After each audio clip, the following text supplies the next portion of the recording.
Coming up today.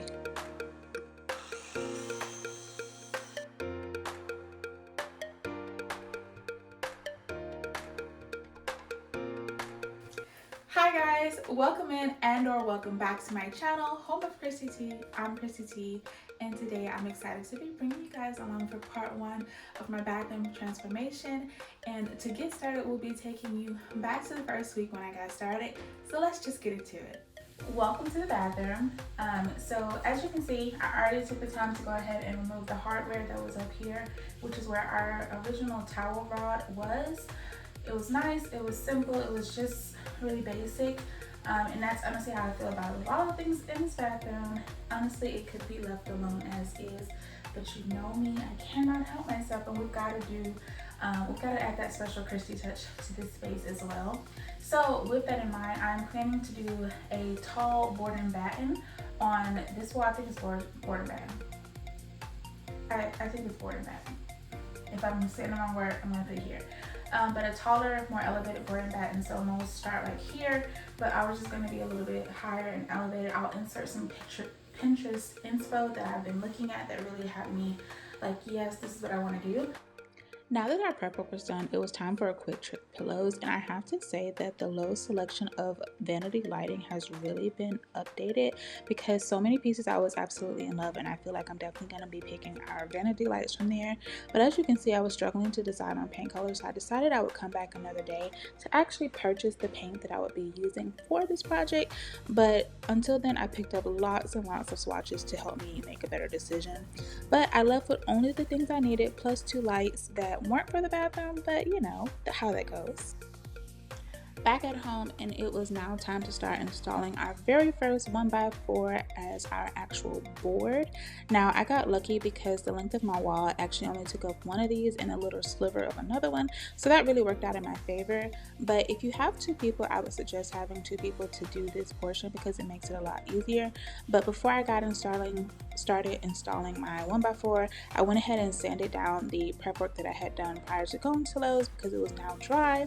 I will be inserting all the items I'm using for this project down below, as well as link them on my LTK if you'd like to shop any of the items that I'm using in today's project. Now I'm all for the girlies using the power tools, but if you've never worked with a nail gun, I highly recommend having a second person on hand to hold this board in place while you use it for the first time.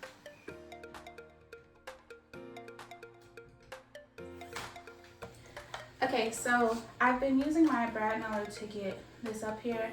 Sorry that the camera didn't get a record of me actually attaching this, I don't think. If it did, then scratch that. But anyway, I'm just using my brad nailer. You can use adhesive behind this as well to make it even more sturdy. But I just don't want to, even though this is our home, and technically if you did this with just a brad nailer, it's renter friendly. You're welcome. Anywho, but you can put that back there. But what I've noticed, which I had suspicions of since we moved into this home, is that this wall is bowed, meaning there's a curve in it and it's not completely straight. I had suspicions of that since we moved into the house just by looking at the ceiling. I remember saying that like this wall isn't straight, but now putting on a piece of wood on here, that has been confirmed. So working around that, there's like a little gap behind just this, like it starts about here and it just goes to here and not all the way fully to the end. So that's where the gap itself is, or the bow. So either the bow is up in the middle and it's dipping in this part and then straight again. Anywho, to fix that, you don't want to just put caulking on top of that because then the caulking is gonna dry and seep and then it's not gonna be a smooth surface. But you can use, it's called backer board. I'll insert a picture of it here, and obviously everything is going to be linked down below for your purchase. But you can put backer board behind it to help fill in the gap, and then caulk on top of it so that it stays nice and smooth. Now it was time to install the ledge that goes on top of our board, but that's when disaster struck.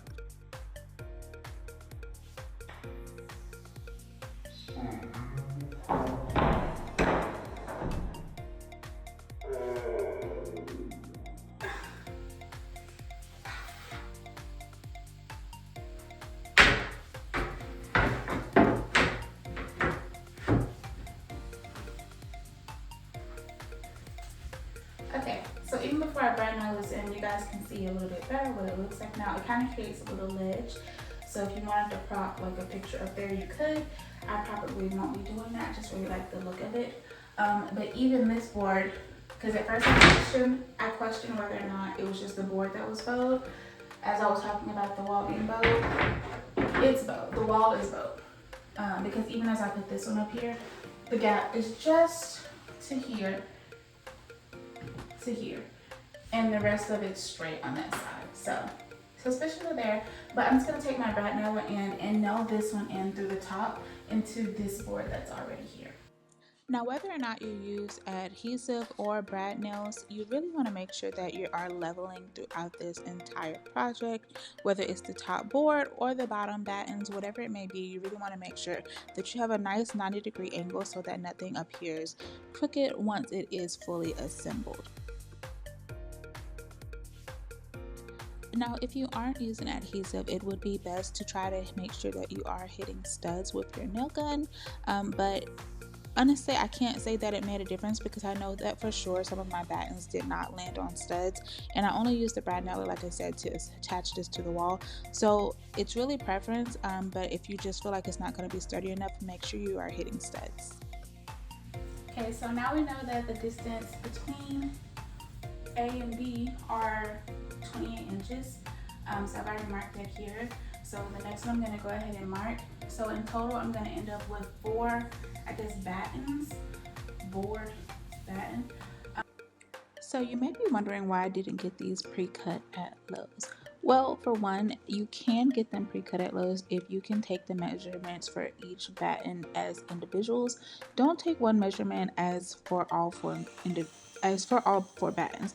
I hope that makes sense. But the reason you don't want to do this is because, once again, walls are crooked, floors are crooked, and that's just how houses are for the most part. So nothing is ever fully straight and nothing is ever the exact same measurement, and you don't want to end up getting these cut too short and one spot needs it a little bit longer, then you have an issue on your hand.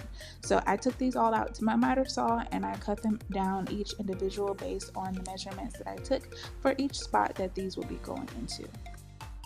Prior to adding in each batten, I did add in this slight transition piece just to make the transition from my baseboards to the battens a little bit smoother.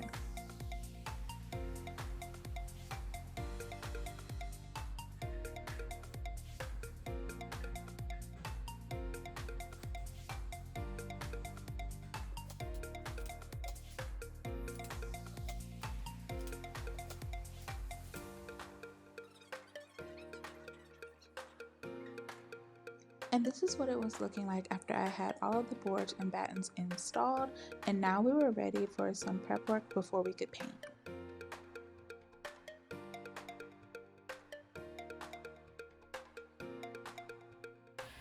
Okay guys, so it's actually been a few weeks since I last updated you. Obviously you can tell by the change of hair, and today we are back and ready to paint.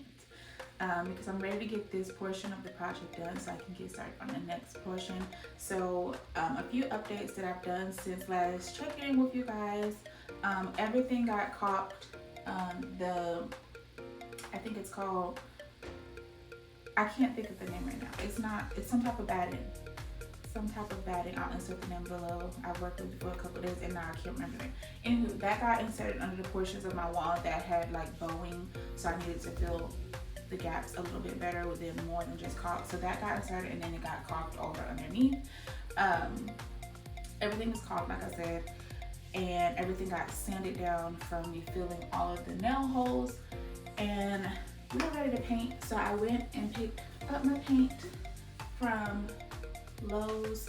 I'm using the Sharon Williams series in the color, drumroll please, accessible beige. Yes, accessible beige. So we got that. I got the showcase series that's a really durable and helps to stay clean because this is a bathroom. When I did the powder bathroom, I got a series that wasn't as great as the showcase series or whatever the series is next. I think it was like the purple can. And that bathroom has held up pretty well, but I feel like durability wise, like with cleaning, I sometimes struggle with it. So it's still good, but it's just not as great for cleaning. And with this being a bathroom, I feel like stains are bound to happen obviously, which is one of the reasons I want to paint in here, because whatever paint they used when they painted our house clearly isn't the best paint, and it got stained. So we're gonna paint today, and this has I think I got an eggshell finish. I got an eggshell finish in the color Accessible Beige from Lowe's, and the Showcase stain locking paint and primer so that it can block the stains from the oil. Hopefully that works. If not, obviously I'm gonna let you guys know that. But without further ado, we're gonna get started in today's video. Today's outfit is appropriate for painting because last time I painted black in that bathroom, I wore a cute little Old Navy outfit, and I got black paint on my favorite Old Navy outfit. So we're not gonna do that today. So we are in the painter shorts and a shirt that I'm okay with getting paint on. Let's just get started.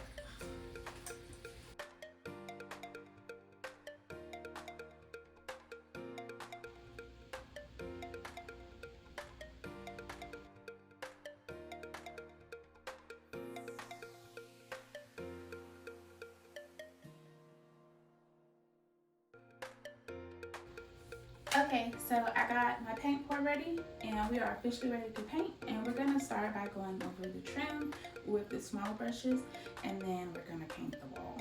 So let's get to it.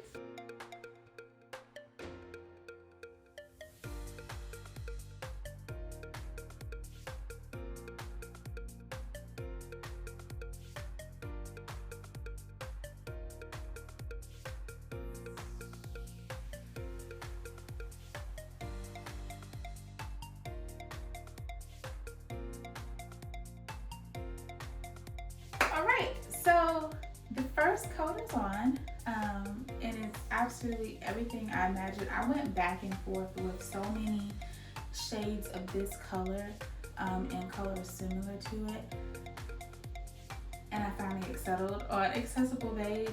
Some of you may know that by trade I am an interior designer, and I have all the color swatches from Sherwin-Williams, so that wasn't an issue. I had large color swatches, small colors, all the swatches, and I just couldn't decide if I wanted to use this color. One, because this bathroom has no windows, so the only light in here is artificial light. So, and I think the other thing that was swaying my decision so much is this current color that the walls are originally, which is ancient white or something. I'm gonna insert it on vintage white or something like that that's on the walls. It is not white at all. I've said that from the day that we moved in this house. I tried to negotiate an entire contract that they would repaint the walls, but because the house was new construction and it had already painted, they were going to charge me $2,000 to repaint the whole house in a different shade of white. So that wasn't about to happen. This is coat number 2. This has a second coat already. This does not have a second coat, and none of this has a second coat. But these two battans already have second coats.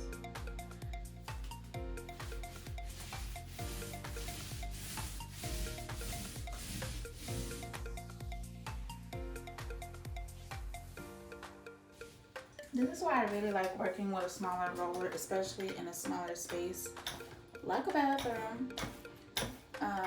And because like this is a smaller project, like if I was doing the whole walls, like the main wall, I would probably use a bigger brush.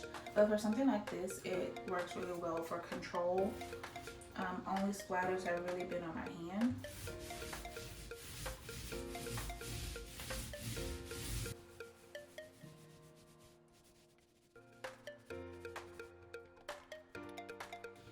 Okay, I'm gonna go ahead and finish up this second coat really quick, and then I'm gonna come back to you guys once I get all of the second coat on, and then we will wait for that to dry and put the hooks on today. So now it was time to install the hooks, which was the part I've been waiting for. I did manage to find these hooks on clearance at Target for $4, but I will be leaving these linked down below, as well as everything else that I have used so far in this project if you'd like to purchase the same items for your space.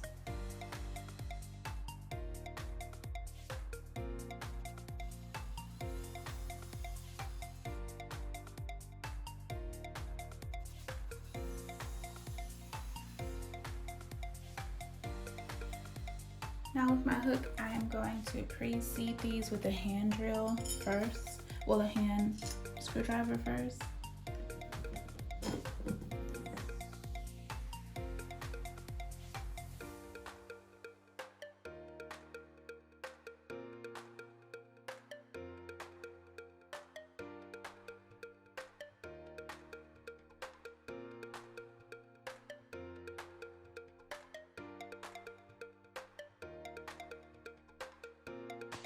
And now that the hooks are installed, let's take a look back at what the bathroom looked like prior to our makeover for today. The walls were this antique white and we had just basic materials in here, and stains were everywhere from oils and creams and all the things, and this is what it's looking like now.